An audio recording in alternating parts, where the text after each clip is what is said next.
Hi friends, finally ನಾನು ನನ್ನ ನೇಟಿವಲ್ಲಿದ್ದೀನಿ. ನಾನು ಬೇಸಿಕಲಿ ಹಾಸ್ಟೆಲ್ ಸ್ಟೂಡೆಂಟ್. ನಾನಿರೋದು ಮೈಸೂರಲ್ಲಿ. ಸೊ ಮೈಸೂರಿಂದ ನಮ್ಮೂರಂದರೆ ಚಿಕ್ಕಮಂಗ್ಳೂರು.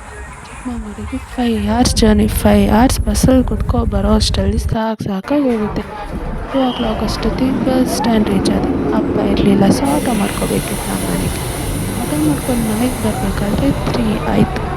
ಬಂದ ತಕ್ಷಣ ಅಮ್ಮ ಬಿಸಿ ಅನ್ನ, ಬಿಸಿ ಮೀನು ಸಾರು ಮಾಡಿದ್ರು ಗೈಸ್. ಟೇಸ್ಟ್ ಮಾತ್ರ ಸಖತ್ತಾಗಿರುತ್ತೆ. ತಿಂದು ಟೈಮ್ ಸ್ಪೆಂಡ್ ಮಾಡಿ ಅಪ್ಪ ಅಮ್ಮನ ಜೊತೆ, ಆಮೇಲೆ ನನ್ನ ಫೇವ್ರೆಟ್ ಡಾಗ್ ಮಿಕ್ಕು ಜೊತೆ ಟೈಮ್ ಸ್ಪೆಂಡ್ ಮಾಡಿ ಸಂಜೆ ಅಷ್ಟರಲ್ಲಿ ಡೆಂಟಲ್ ಅಪಾಯಿಂಟ್ಮೆಂಟ್ ಇತ್ತು. ಅಲ್ಲಿಗೆ ಹೋಗಿ ಮುಗಿಸ್ಕೊಂಡು ಮನೆಗೆ ಬರೋ ಅಷ್ಟರಲ್ಲಿ 10 ಆಯಿತು ಗೈಸ್. 10ಗೆ ಬಂದು ಊಟ ಮಾಡಿ ಮಲ್ಕೊಂಡ್ವಿ. And the best thing is ನಾನು 3rd day of the challenge ಕೂಡ ಕಂಪ್ಲೀಟ್ ಮಾಡಿದ್ದೀನಿ.